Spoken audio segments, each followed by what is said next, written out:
Hello, my friends, and welcome back to the Lost Art Project Veterans Voices. I'm your host, Andrew Cox, and today we are having a fireside chat with the crew. But before we get into the episode, are you enjoying these podcasts? Make sure you hit up the website. That's right. That's the Lost Art Project Veterans Voices.org.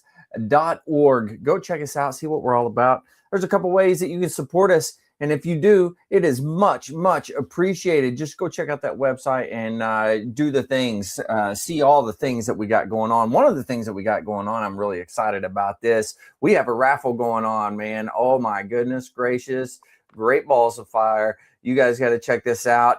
Saddleback Leather Company out of Texas donated this bag, and this is the flight bag. And if you don't know anything about Saddleback Leather, you need to go check them out because it is amazing organization. I have probably about 10 too many bags from them, but anyways, they're auctioning that, or we're raffling that off, so you can get your raffle ticket and everything. Go to the website, you'll see it.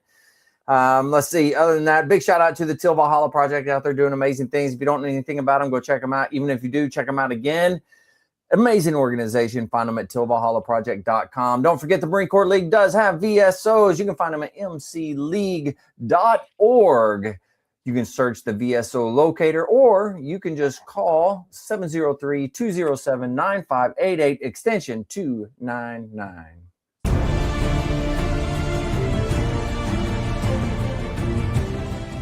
Are you a Marine veteran?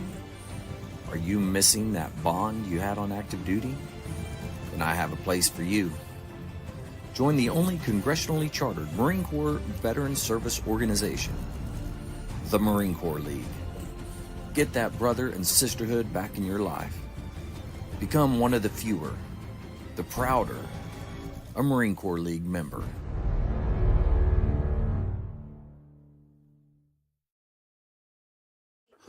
Oh my goodness gracious, look who we got here. I'm telling you, we got an outstanding cast today. I guess we'll go around, see how everybody's doing. Mike, how are you, man? Doing good. Everything's good. Can't complain. Nice. I like it. Short, brief, to the point. All right. That's good. Nothing wrong with that. Nothing wrong with that at all. Mark, how are things going out there? Outstanding, Andrew. Outstanding. Weather's just unbelievably gorgeous. Very nice. Loving it. And Jess, what about you? Way up north, man. That's for Mark. I'm just going to say that out loud. We have entered, the South has invaded the North. It's swamp ass season right now. Oh, nice. Okay. It's like 90 and 90 right now. It's super great. It was perfect, man. And then it's not anymore. It's like all the worst weather. So if you can't handle me in my worst, you can't handle me in my other worst. That's the two seasons we're about 6 months apart. So nice. It's hot, humid, it's muggy, and it's July in South Dakota. So is it usually early like that up there in the summer? Oh yeah. Is it? Okay. Yeah, we got like 1.5 inches of rain last night, and it's trying to cook off in one day. So yeah, that's fine. It's like a freight train. That makes for some awesome swamp ass right there. A couple tornadoes came through last night up north of us. So oh wow. Yeah, it's just that season. Man, yeah, you guys are having a ball up there. I'm telling you. Yeah, it's Kansas. It's Kansas weather up north. Yeah. But sure. Mark still talks like it's 80 degrees and like perfect out, and we just like we sailed right past that. So you passed the 80 like it was cool. Blew right by it. But no, we got Georgia weather in South Dakota, so I'm like, yay! And then we'll get snow, and then we'll try it again. So nice. It's gonna be snowing in a couple months. It feels like. No, that's funny. Yeah, summer's almost over. It was. Every town around us is going through like their days right now. It's like we had Teapot days, Harrisburg days. So we were coming back from Iowa at a funeral yesterday, and we're pulling back in at like 10 last night, and it was like fireworks everywhere. Just the whole sky is just ripping out fireworks. I'm like, we have officially started celebration season. So That's good. thousands. We are in it. You realize it's this week, right? Oh yeah, Yeah. it's wild. It's crazy. I mean, I was like trying to, and it's also construction season, so I'm driving through a town with roundabouts and like Casey's and all these other like quick stars, and there's a detour. I'm like, where am I going on this detour? I'm like going through neighborhoods, and I'm like, this is wild. And then it's just like Gotta get fireworks Casey's going off pizza. everywhere. Some of the best. Oh, taco pizza, yeah. They do. I mean, if you haven't been initiating Casey's Pizza, it's a thing up here. It's good. So it's a gas station with pizza that is rivals just most places. And Tori Weber says, "Hey, what's up?" But do you know who that is, Mark? Who? Tori Weber. K1B. She's asking where you were. Let Mike talk. Mike, Tori says you need to talk, so you need to jump on there, man. I'm just listening about Casey's Pizza. That's all. But You gotta try it. It's good stuff. they'll do like jalapeno brisket pizza. That's on another level. And then, but they have a taco pizza that's like it's the weirdest thing, but it's good. Is it But any it's good? Oh, it's always great. Yeah. Casey's Pizza is on another level. It's a dough. The dough is just great. Nice. That's a Midwestern thing. You just like, I'm gonna fill up my tank, get a slice of Casey's Pizza, and I'm on my way. Very cool. Well, shoot, we got a big episode coming up on the 2nd, July 2nd in the evening. It's actually going to start at 6 Central, not you guys. Your portion will start at the normal time, but 6 Central because Quantico Marine Band is actually going to be performing. They're doing their concert that night. I'm going to live stream their rock band portion starting at 6 Central. So it should be a cool thing. So you can jump on here. You can watch a Marine band perform. The rock band, they're going to do their thing. It should be a good time. And then, of course, we're going to have the regular scheduled fireside chat here, but we're going to have a couple of special guests along with us. We are going to have the gentleman, 101 years old. He's going to be on here. I'm excited about it. He's a cool dude. Hopefully he has fun with us. And then we're also going to have a guest from Saddleback Leather, the guy that actually started the company and everything down there. He's going to be on. He's going to talk to us about the leather company and, that type of thing a little bit. So it should be a pretty cool thing. And then we're just going to talk about 250 years. That's amazing. And Mike has been here for all of them. So I don't know how he did it, but Mark's been here for all of them, I thought. I figured I'd switch it up and pick on Mike tonight instead of Mark. So, Mike still got nothing to say. I was trying to think of something that, Mark was, when Washington crossed to Delaware or whatever it was, Mark's been yelling, row, row. What are you saying? He was a coxswain on that thing. Yeah. Talking He's about? the coxswain on it. That's nice. Row, damn it. So there's like a company who does they take classic portraits and then they modernize them a little bit. And there was one washing across the Delaware. And then on the side of it's like rapid assault or rapid raid detachment. So it's got like Kiowas and little birds flying across as well. And Nice. Guys with saws and guys with nods on and all that. And I'm like, so I got one of those because my stepdad was descendant of the family, the Washington family. So he hung that up in his office next to his official Washington portrait. Yeah. So but I was like, yeah, stuff like that. Yeah. So what was it like? Are you in the actual portrait or the Delaware portrait? I gotta know. Yeah, Mark, yeah. Mark doesn't like to be in photos. I think I took the photo. Took the photo. It wasn't a photo. That's why you can't see me. He was back there. You're the painting that brush photo, strokes. Nice, Oh, man. nice. Oh man. Yeah. So we got a good episode coming up. I'm looking forward to it. So pass the word for anybody out there that watches this tonight. Pass the word. Tuesday's Fireside Chat is going to be freaking awesome. So make sure you get Thursday or everybody you Tuesday? can on here to listen to it. It'll be a good time. Yeah. So free up your schedule on Thursday. That's what I say. Right. But yeah. So what else has been going on? You know, what do you guys want to chat about? I'd say World Cup, but I mean, it's not for everybody. World Cup's going off. I mean, America's showcasing itself, and it's pretty awesome. You know, I mean, they're actually doing pretty good this year, way better than they have been. I'm saying America as a country is doing amazing. It's just, yeah. I got you. I think our hosts, the ability to host something of this size and not even blink, is just amazing. Other countries shut down. They have to build stadiums, all these other problems they run into.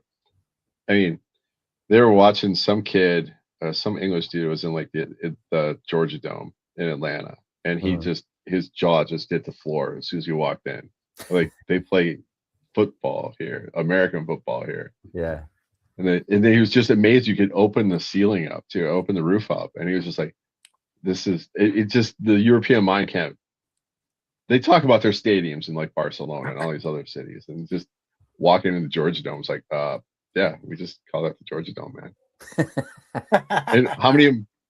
We didn't go up to Pontiac or Detroit, Minnesota didn't get brought into this either, because we just got the new stadium in Minneapolis. All these stadiums didn't even touch up north. So I think Kansas City is pretty much Kansas City and New York are kind of the top two as far north as they go. I don't think anything went higher than that. Can you imagine if they opened up the Shoe in Ohio or the Big House in Michigan? They could play games in there too. That would be cool. So, but I mean, yeah, did they say where the championship game is going to be? I don't know, but there's a chance England and America play on July 4th, and I'm just praying for that so much. I think that went out the window. It did on this last game that they played, because they lost to Turkey. Yeah. Turkey. Well, we're gonna get it back to Thanksgiving. That joke is still funny to me. Yeah, it's Turkey. The biggest dad joke ever. That would have been pretty cool, though. Nah, but I mean, they should. You know, they should do that anyways. Like, that should be a staple game that just happens every year, no matter what, right? Spain has to break away has to play all their colonies too, like Uruguay, Paraguay, Mexico. Anybody who's a part of them, everybody gets to tune up the motherland. Oh, that's funny. England's just gonna be bruised and bloody at the end of this. But and now, but Mike, I mean, you follow soccer, don't you? Who? You. I've watched a few games, but I haven't. I don't follow it like. Now my daughter does, but yeah, I've watched a couple games. I think we watched Spain and Iran? I think it was Spain. I may be wrong, but what's the really small country that's doing extremely well? Cape Verde moved up to the knockouts. Yeah, that's nuts too. That's pretty cool. So they're the one that's got like the 40-year-old goalie, don't they? Yeah. Is he like 40 or 40-some years old? Yeah. He's 40. They brought him with, and he's played out of his mind. Good. I forget how many followers they said he had, and by the time that game was over, he had like 1.8 million followers or something. It just keeps now. I mean, it's now like double digits in the millions of followers this guy has now. So wow. I went from like 50,000 to like a few million over a week. It's like, we want to know more about this guy. Good on him. But I mean, as a host country, I think we're knocking out of the park. Yeah, so I would agree with that. A lot of people were worried about it. A lot of people were like, "Oh, they're going to mess this up." I'm like, Bucky's alone. I mean, that's right. It's just wild. Brisket, Texas. So I just think it's absolutely hilarious that everybody came over here and they're like, "Whoa, like we've been lied to. America's not like the stuff we heard about at all." This is fantastic. Air conditioning, destroys their minds. Like, what is this? It's cool. I'm loving this. Well, what amazes me is they come over here to go to Costco. All of a sudden they go to Costco to see Costco, and I forget what the one guy said. It was like it was a religious experience or something. And I was like, okay. He said he thought it was like a religious experience, or he was in a museum. It was just he was surrounded by priceless treasures and stuff. But they love their socialism over there in Europe. Yeah. True. But wow. It's pretty cool that we're doing it. Got everybody here all over the world checking things out, seeing what's so great, right? America is a great place. It's crazy seeing the Dutch take over an entire neighborhood. They time lapsed it the other day, and they had the big orange bus just rolling right down the middle of this highway, and I'm like, that's crazy. So I mean, it's fun watching it. It's baseball season. It's baseball. It doesn't matter season. That's the best way to describe it. So I've only watched a couple of baseball games. I've watched zero soccer games though. Huh? It's baseball. It doesn't matter until the All-Star break. No one cares. Yeah. I think until about end of August, it's just like, oh, you guys played. My mother-in-law cares. She watches every Dodgers game. I'm just like, oh, really? Nope. No. She gets pissed when they black it out. Oh, yes. Wow. And they just won't stop winning the World Series too, so it's even worse for me. She won't shut up about them. The Dodgers are America's team. Like, oh God, there you go. It's like the Cowboys. Stop it. Anytime you brand yourself America's team, you just made yourself the un-American team. Oh man. Yeah, you know what football team is America's team? They haven't won a championship in a hot minute. So yeah. Just saying. Yeah, we can watch that VCR tape. Remind me. Yeah. That's a good point. As much as I would love them to win and win a championship. Oh, you're a Cowboys fan? Yeah. I mean, I would love them to win, but it ain't been happening. So, well, what are you going to do? Cocaine's got to make a hell of a comeback for the Cowboys to get good again. Yeah. Now, take it easy on Michael Irving. Take it easy. He wasn't alone. He didn't act alone. Oh, God. Nice. Yeah, get rid of concussion protocol, too, because most of those guys were like, didn't even know where they were most of the time. It was different. It was different back then, man. They played different ball back then. Yeah. They played cocaine ball. That's what it was. Little Peruvian marching dust as they went ripping across the stadium at 900 miles an hour. God, what was it? Speaking of like sports and drugs, sorry, I did this to myself here, but do you guys ever hear? You remember Tim Raines? He used to play for the Expos. What was the name again? Tim Raines. Oh yeah, a long time ago.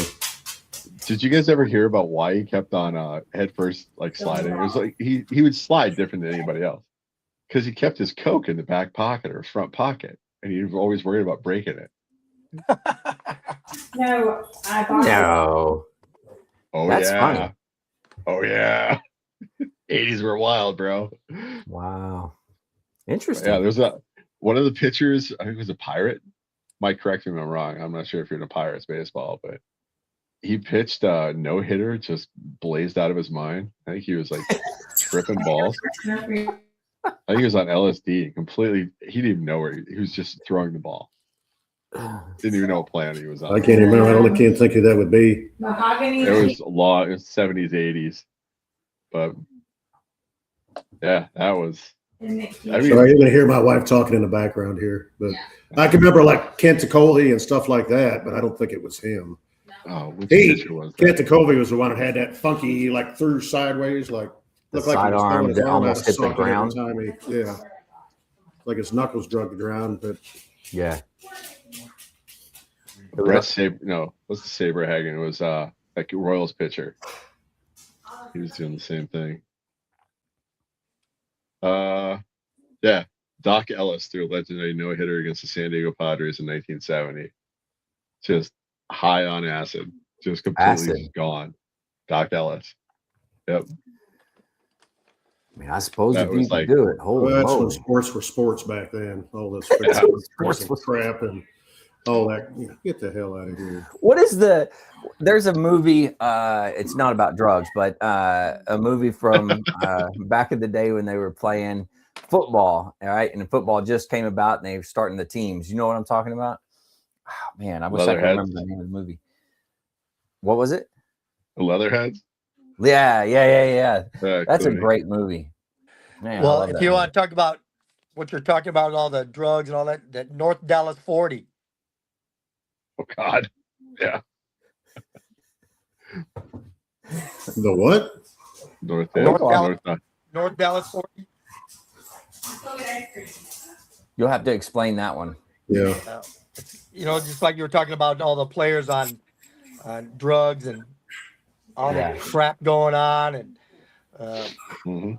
you know, it's a good movie. It's like I said, North Dallas 40. If you want to see a good Dallas movie. 40. Okay.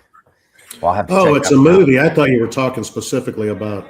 No, it's a movie. I was trying It's to a think. movie. I was like, God, when was this?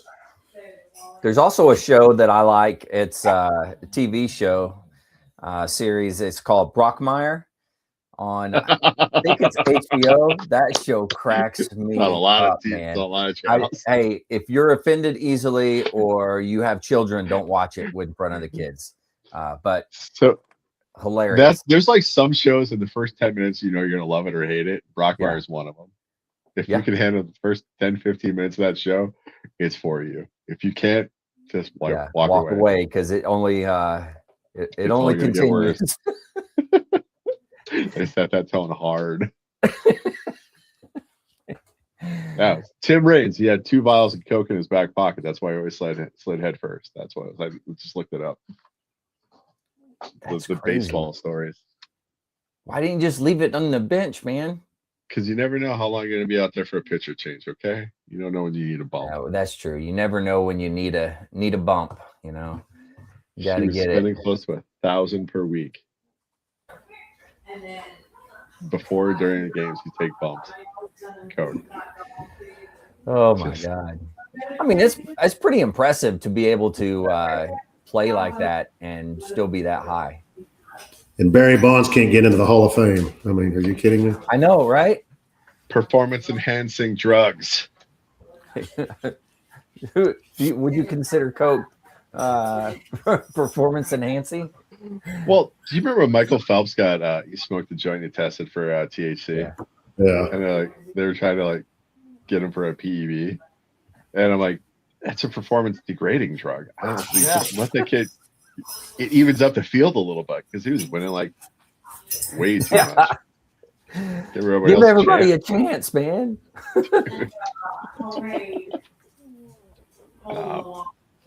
I love sports watching season. But, hey, when the Olympics are coming up, what, this year or next year?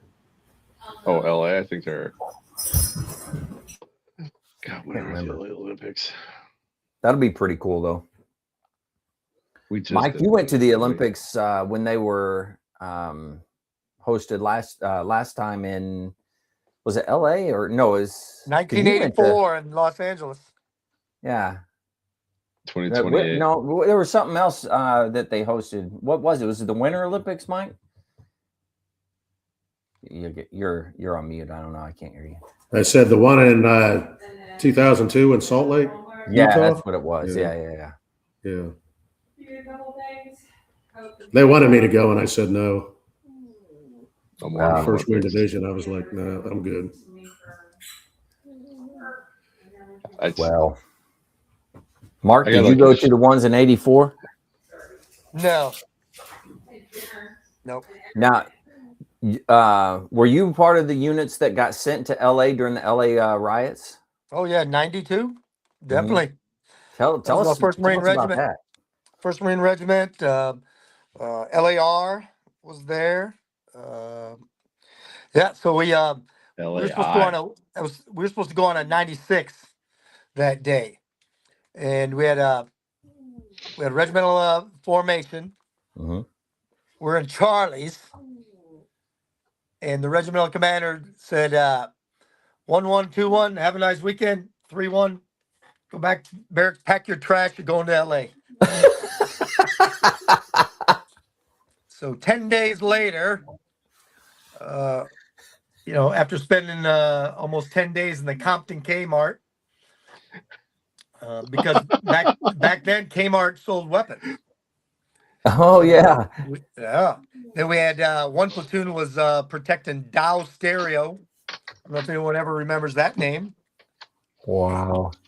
And then did you have one platoon from our company? They were in Koreatown, so they were with the Koreans up on top of the roofs, blasting people. So they were having fun. The Koreans, they didn't take no crap. No one was coming through them, and they were up on the roofs with shotguns, blasting people.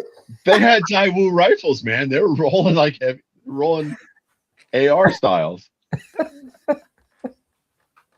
They still call them the Roof Koreans. I got a patch around here somewhere with it. And that's also where the Roof Koreans.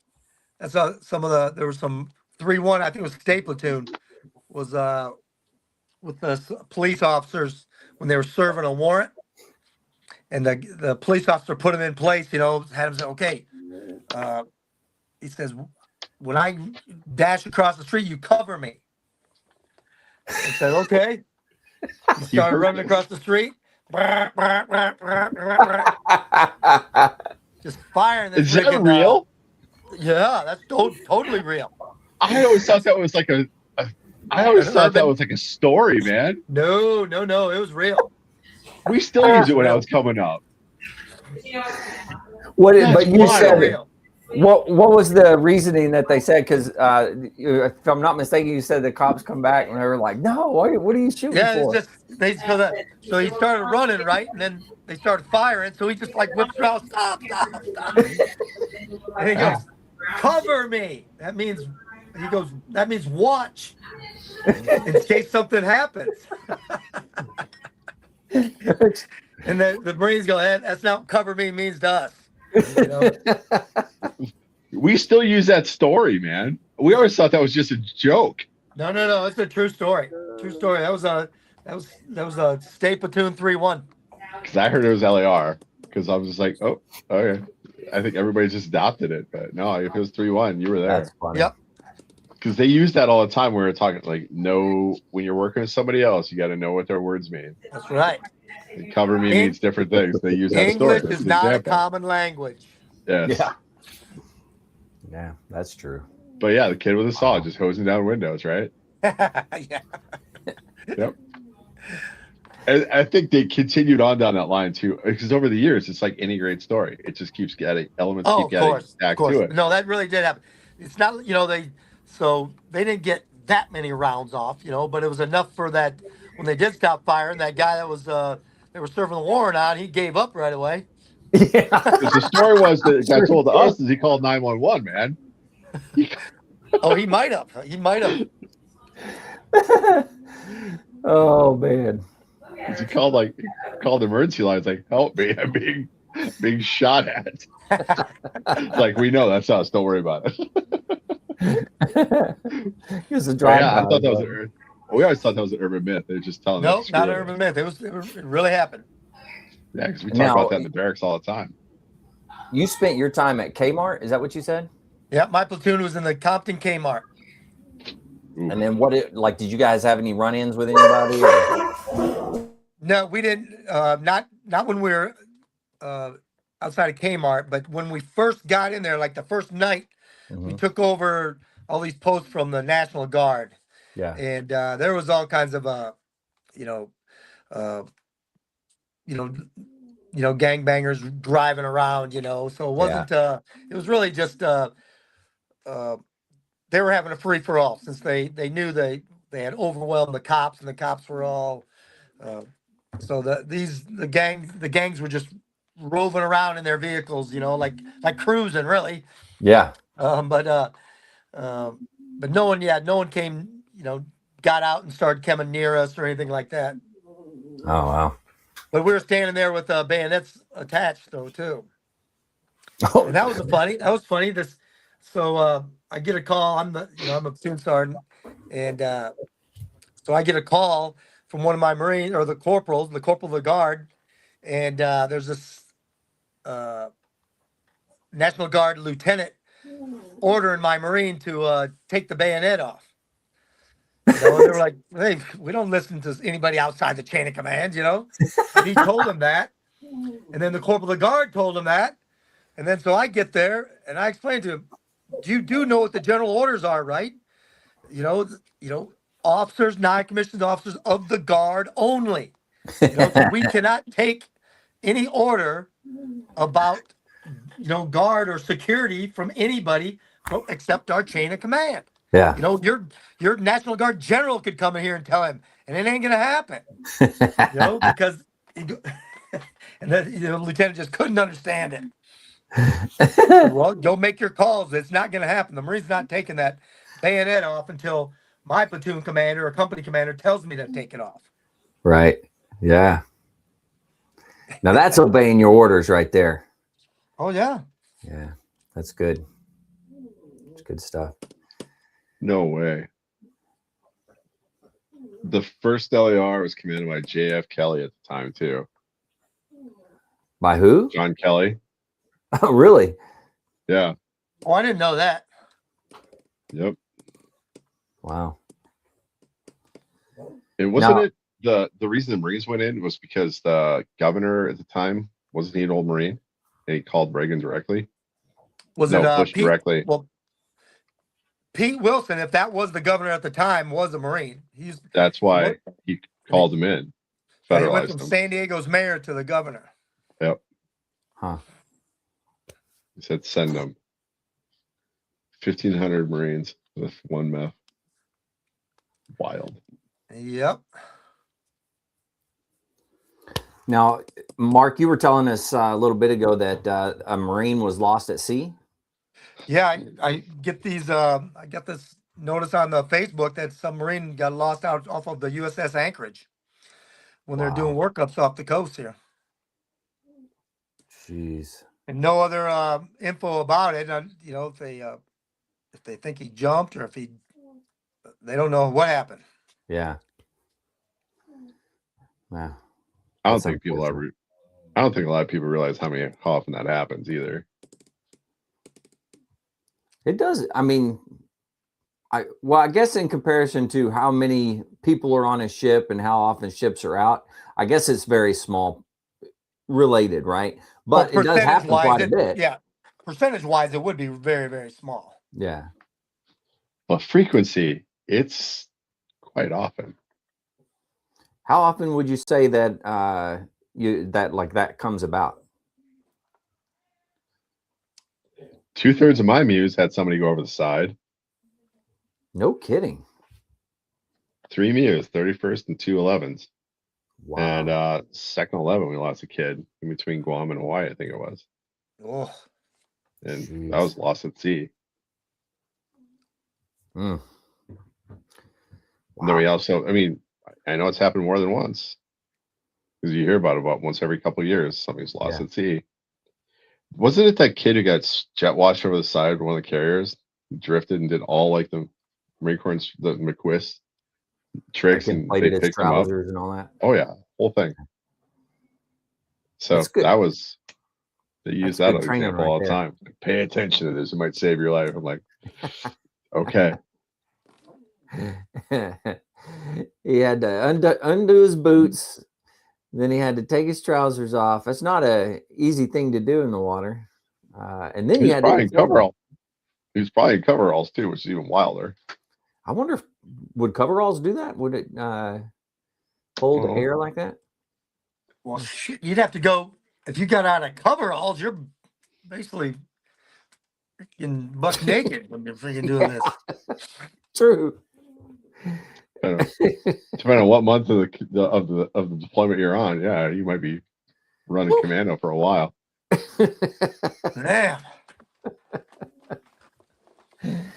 Yeah, and it's also one thing if you're in a pool doing that, and if you're in the ocean, I mean that's a completely different set of circumstances right there. Well, with the ocean, it's more buoyant. However, you got the waves slapping you in the face, taking your, sucking in water all the time when you're trying to breathe.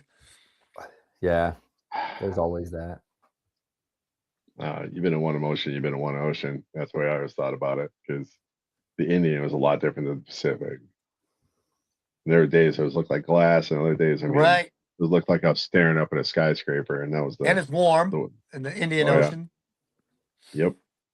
What's the worst sea conditions that you had while you were out? Shoot, I was up near Alaska. That was the worst. I was on Really? an LST. Ooh, It was Flat bottom, brutal. baby. That was brutal. it's like But off the coast of Australia was really bad in 1989. We actually the boat company lost a Marine Oh, on a wow. raid. Shoalwater Bay. I'm sure you probably heard about that in training, Jess. Been On a there. raid package, the Shoalwater Bay incident in No, Australia. I didn't hear about that incident, but we had a kid, Lima 37 walked off the side of the New Orleans. They brought it back for our 96, 97 rip. Leaping Lima 37 had enough of it, just walked off the flight deck. Wow. Fought the SAR swimmer. What? Fought the SAR swimmer.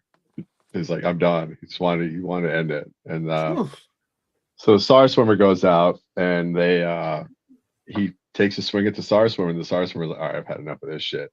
So he dolphins down, comes up like a porpoise, knocks him out, drags him back. Like, Yeah.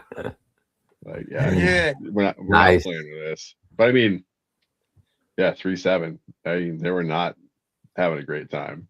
We were going down for a tandem thrust in 97.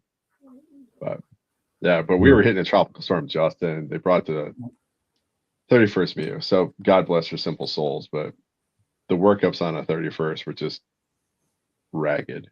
And they brought back the Bella Wood was in dock, so they bring the New Orleans over, and it's Tiger Stripe from the Rust, because that thing should have been yarded a long time ago. They retired it, but they brought it out of balls to bring it back to us, and they kept Lima 37 in the holds the entire time because they're continuous flight ops to get them certed before we hit the exercise. And no, those guys were miserable. Almost 2-3 weeks just in prison, except it was not great. So this kid had enough. He's just like, I'm done. You know, especially they take a battalion that's not done a lot of MEU ops, you know, and then they put them over the 31st and want to do, like you said, they're running them through that MEU SOC qualification. It is while they're on it, yeah. Yeah. It's Whereas no joke too, the 3-1 qualification. in 93, you know, actually right after end of 92, right after the LA riots, we 3-1, we flew over to Okinawa, and we were the first BLT for the 31st MUSOC. Sorry. But we were MUSOC qual, you know, already. So it made a difference, you know, when you're taking because that's when the first Marines were the only ones on the West Coast doing the MEUs. Yep.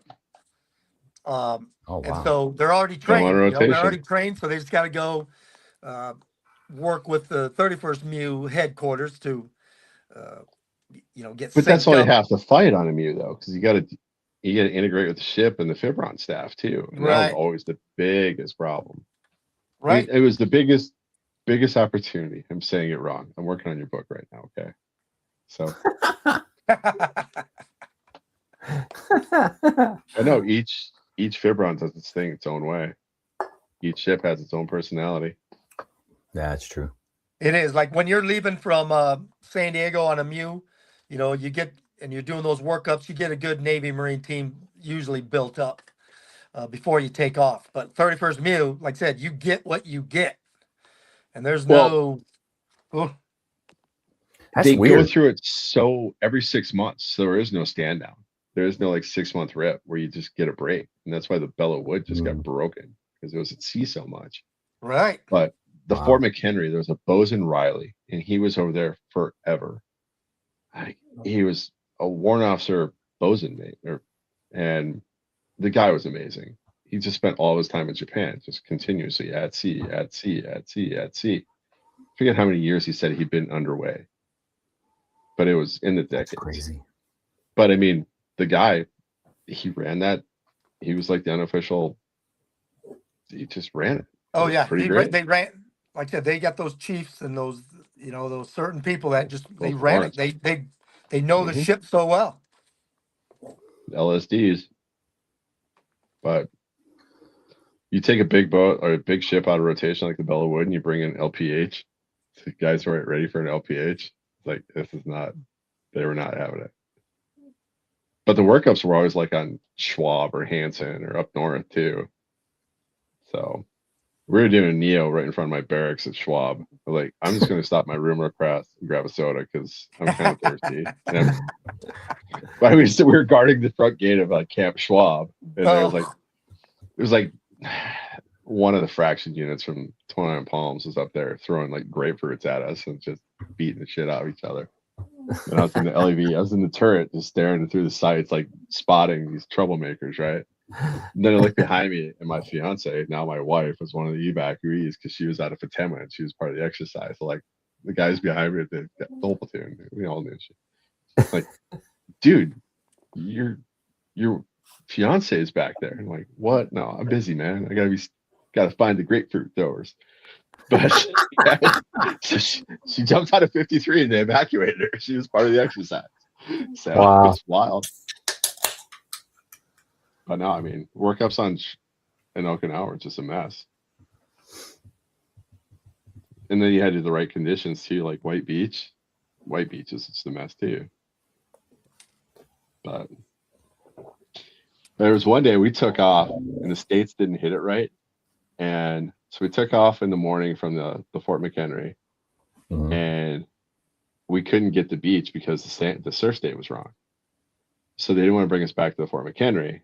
So we just bobbed out there, and then one of the radars went bad. And then we left at like 8:08 in the morning, and we landed on the German town at 2000 that night.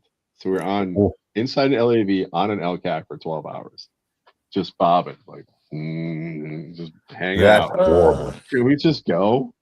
Like, no. But they sank a Duck W trying to get in. So it capsized, it got turned, went under, and just never came back up. The crew got off. But that was Murats. Jeez. Yeah. You on a ship. You put us Marines, you put the Marines back in that title. That was wild. Oh, man. How many Marines did you know couldn't swim? Got put on a MEU too. That was always enlightening to me. What? That's with the MEU. Then that's when we were doing the helo dunker and the you go out 500-600 meters and dump them all off, and you got to link back up with K-Pox on and then kick back in just to get everybody. Like I said, if you can swim or not, you got to get used to the water. That's You true. have to be able to trust your flotation device. There's only one way to get better at it, and that's to do it. Competition. Well, you're a swim guy, how many Marines couldn't swim? I was like, it's in the fucking title. Oh my God. They're not hiding this. Yeah. Oh yeah. I would say in every company that came through, I would say there's probably about 10 to 20 that couldn't pass, and we had to sit there and literally work with them to get them to pass. Most people, you can just tell them what to do and they'll do it. But yeah, that was there's wild. quite a few. There's a couple of them I saw. I was like, what do you mean you can't swim? You're on a MEU, bro. It's like saying you're allergic to sand and being stationed in the desert. This isn't going to work out. What's going on here? I don't like trees. Send that kid to Lejeune. What? No, stop it. What was that Alien Nation where the guy was like, was it Cops? And it was a detective show. And salt water was like acid for these aliens. And then, it was like that movie. That's the way this kid reacted to swimming. It looked like he was about to just drop into a vat of acid. It's like just the cat, it's all messed up. Like his hair is all screwed up. Like he's just like shaking. It's like, this kid is not going to make it, bro. Wow. Yeah. That's wildness.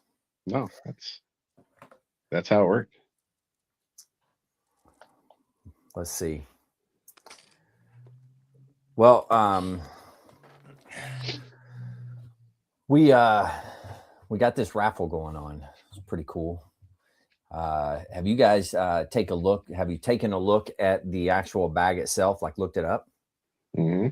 It's a pretty sweet bag, man. It's a flight bag. Man, it's bad to the bone. Pretty detailed. Yeah. I'm excited that Dave's going to come on here. The guy that's founded it, still running it, but yeah, I'm excited for him to come on here to talk about all the bags and stuff. And yeah, it's a pretty cool deal. I'll throw it up there again. Look at that. Look at that thing right there. Man, that's a good looking bag, right, y'all? There's no zippers, nothing like that. So you're not going to get a zipper to break. These also do have, if I'm not mistaken, a lifetime warranty. So anything happens to it, gets damaged somehow, you can send it back. They'll either repair it or either get you a new one. So that's pretty cool. You don't see that very often anymore. The only other place that I've seen lifetime warranty like that, where they'll just replace it, is fly fishing rods. Just about every outfitter that has them will actually replace them for free if they get messed up. It's pretty That's cool faith. deal. That's a confidence right there that your shit is not going to break. Nobody's going to hook that massive trout. It's not that. It's you're going to snap it because you buried it into the ground and snapped the tip off, or you closed it in your door on accident and slammed it in your trunk. Those are the reasons they break. It's very rare that they're going to break on a trying to catch a fish, like actually get a fish. I mean, I guess it will, but I've never done it. I have broken many a rod, many different ways. Yeah, probably a majority of those were in your truck tailgate. I won't say majority, but yeah, a good portion of them were. Absolutely. Yeah, my coworker Al, he keeps 3 or 4 fishing poles in the back bed of the truck, and they're back there, rain, shine, they're getting poured on, everything else, and he's like, "Oh yeah, I bought a new rod," and I was like, "Oh yeah," and he's showing it to me. He goes, "Yeah, it's a nice one there. I paid $180 for it." I was like, "Okay." You just leave it lay in the bed of the truck. Okay. So he's sitting there, he puts the tailgate down, and Al's a large guy. So sometimes it's hard for him he just picks the tailgate up and slams it. And as soon as I said, "Al, stop." Then he just slams the tailgate and he goes, "What?" I said, "Look, all 4 rods are sticking out the corner of the tailgate. That brand new rod he bought." God, he was mad. I said, "I don't know why you spent that kind of money. You can just go to Walmart and buy yourself a $40 rod. At that point, if you're gonna bust it, you're gonna bust it." The $20 rods, you're not getting them. Getting them fixed or repaired or sent to you. There was no fix or repair in this one. Even if it was repairable, after he got it out of there, it wasn't repairable after he was done with it. So it's like, that rod didn't do anything to you. You're the one that did it. Why are you getting mad at it? Who is man, there's a old fisherman that has bloopers all the time. Bill Dance, or what's his name? No, not Bill Dance. Right. Yeah. And he's Bill Dance has nabbit. He went to put the battery in it, swung it, and it took him with him, and he flies off the side of the dock. You gotta be. He's got some funny clips. If you haven't seen some of those, you need to just type in Bill Dance bloopers, and you're going to get a laugh. That's for sure. I'll sit there, crack up laughing. I'll watch it all day long. Well, what was one of them was funny? I think he was one. They're in some river, but they hit a real low spot, shallow, and there was a tree. Yeah. And they're like, "Oh, we can, get enough. We can jump it, get enough speed." And he goes, guy was sitting in the front, and man, he nailed that, and that dude went flying like he was doing endos over the handlebars. He's like, he skips over. Didn't even realize flew out. And he looks over, the dude's waving his arms, and he's like, "What the hell are you doing out there?" Oh man, I like the one where he's fishing, but a snake falls on him. He flips out. Oh my god, I would flip out too, though. The snake fell on me. I'm not a fan. Not a fan. I hate snakes. That's just nope. That's not my party.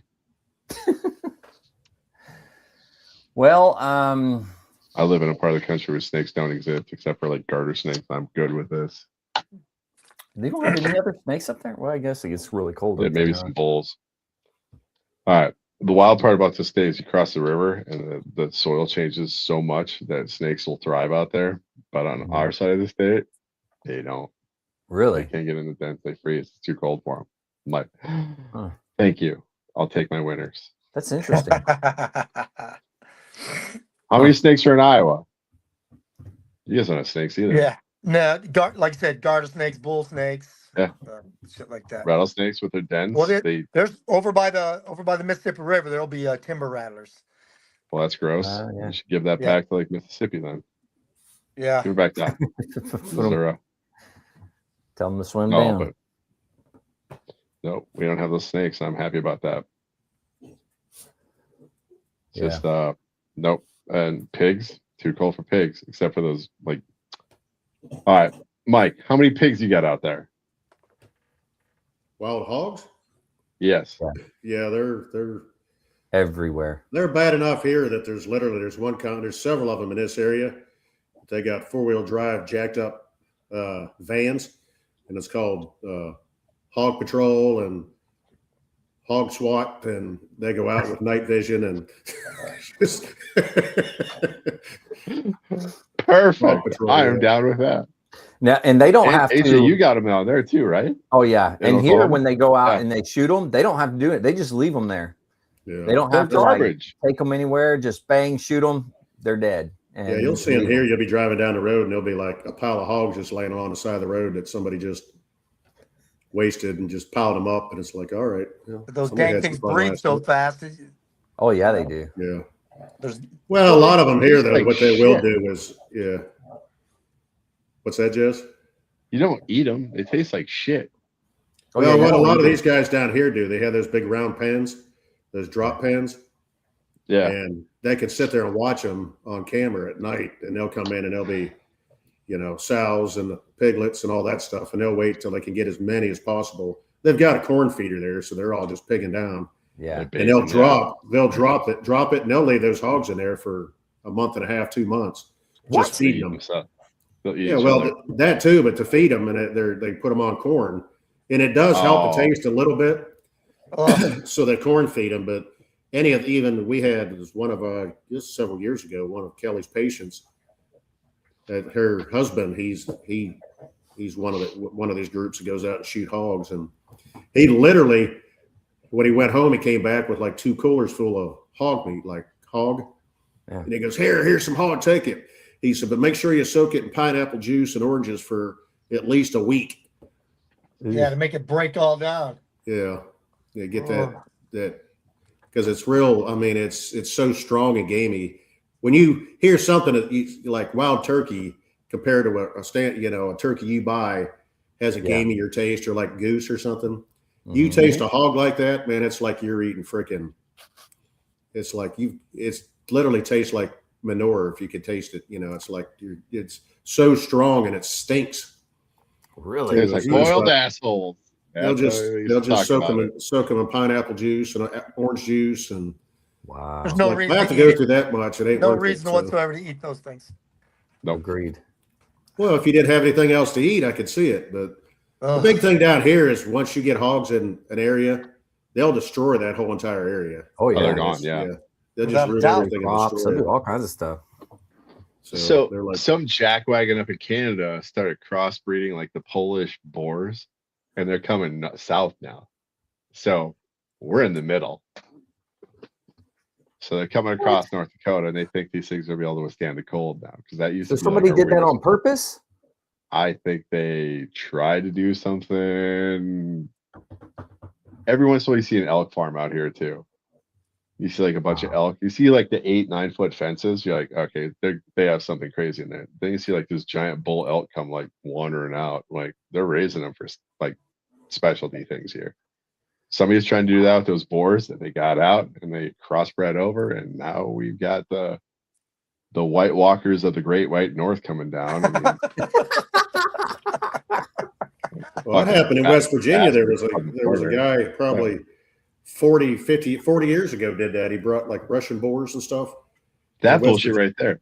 Yeah, and he because my dad actually, I was in the Marine Corps, but my dad went down there. One of the guys, good friend of his, they would go down there, but they, you paid to go hunt them basically, and they're like, but I mean, my dad shot one with a 30 Harriet Contender handgun, hit it dead center in the head, and Doesn't matter.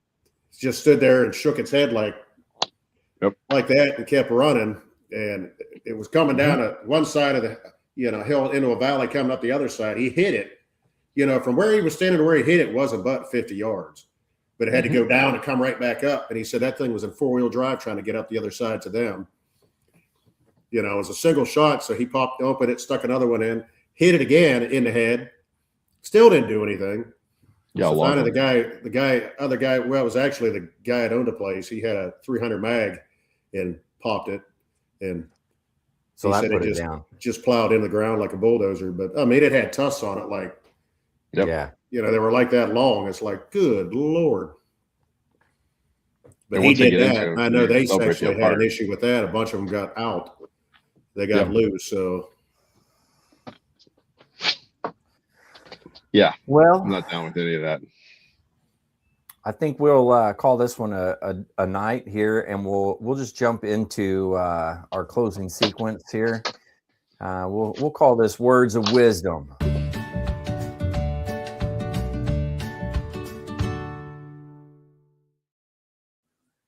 All right, we're gonna start out with a book report. Jess, what do you got for us, man? I'm reading 2 books right now. One's called The Mailman, and the other one's called Validated Leadership. So there's just giving you a heads up. Is it this one? This book? That exactly that one. Oh, it must be a bestseller. It is a bestseller. On this podcast, it is. So, and only on this podcast. I think you're selling yourself short there. So, I was with my daughter at Barnes & Noble, walking in the door, and I was like, this book, it's just kind of like you said, Barnes & Noble pay. Most of you walk by those things all the time, but this one caught my eye. It's called The Mailman. And it is... There it goes. All right. So, he's one of the writers from Iowa. And if you ever heard of like the Iowa's Writer College, Mark probably has. University of Iowa has one of the best writing schools in America. You will go there and some of the best writers come out of that college. Interesting. The university. But so the author he was a consumer strategist for 20 years. And during COVID, he let go, got sick, and he was 50, had cancer, but he needed health insurance fast. So he got a job at the post office. Nice. And he was working in Appalachia as a postman. And he's telling the stories in this are just fanatically funny. So it's just a guy delivering mail. He kind of finding a job that he kind of enjoyed. He's going up and down the hollers. And yeah, it's during COVID. So wow, it's just an interesting read. It's March of 2020. He let go. But corporate job to delivering mail. But yeah, I mean, the stories in here are just like, that is funny. So that's awesome. He's got a left-hand drive hanging out the side. So he's like long arming across the entire thing, trying to deliver packages out in the middle of nowhere, full speed through and mail delivery vehicles are some of the best maintained, best things you've ever seen, especially out in the sticks. So I'm just hoping that the whole suspension didn't drop out on the middle of nowhere with no cell phone reception. But I mean, it's an interesting book. So it's one of those, give it a whirl. It's fun. Nice. Every once in a while, you kind of need like a little reminder, like, Yeah, there's something besides corporate life. You can get away from the desk and go reset, touch grass, do your thing. So that's right.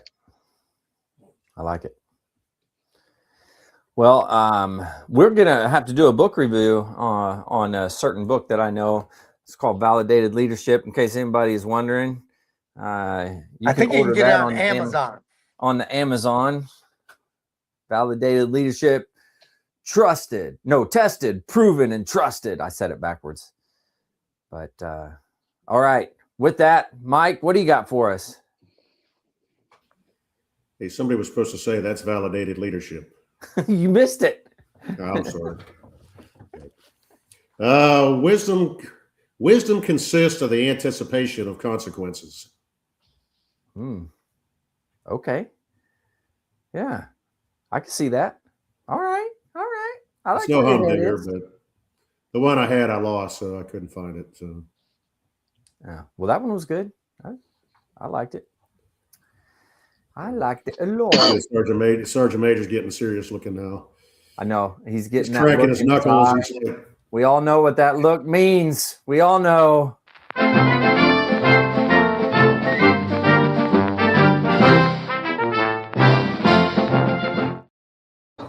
Bringing up the rear with Sergeant Major Mark O'Loughlin. That's right. He's going to bring it with a humdinger. So just remember, everyone, it is okay to try and then fail, but it's never okay to fail to try. Interesting. I like it. That's good. Man, always bringing it. I love it. Well, shoot, fellas. Thanks. That'll be in the next book. That'll be in the next book.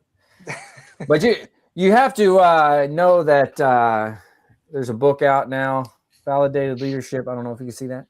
Validated Leadership.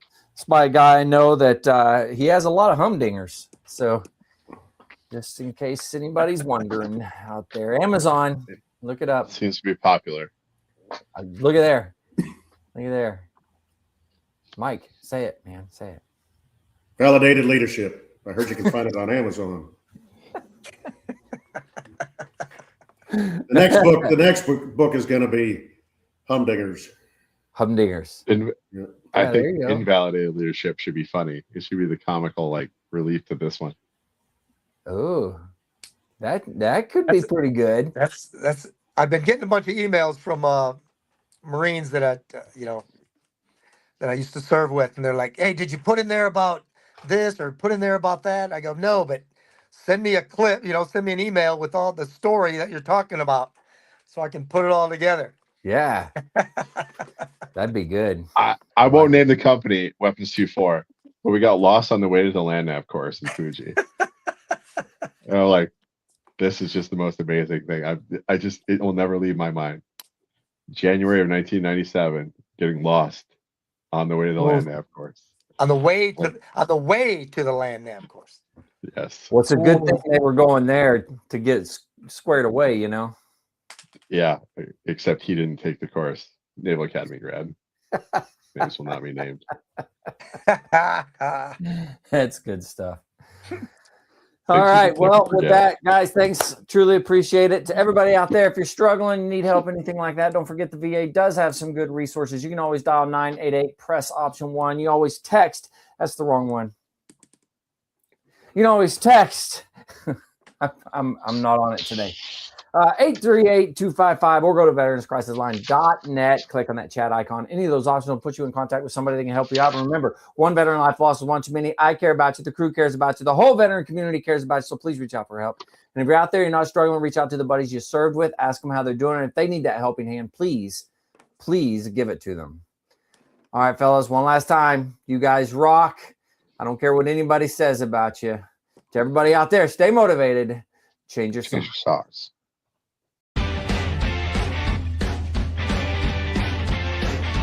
No more 22. On to the journey and finish the fight.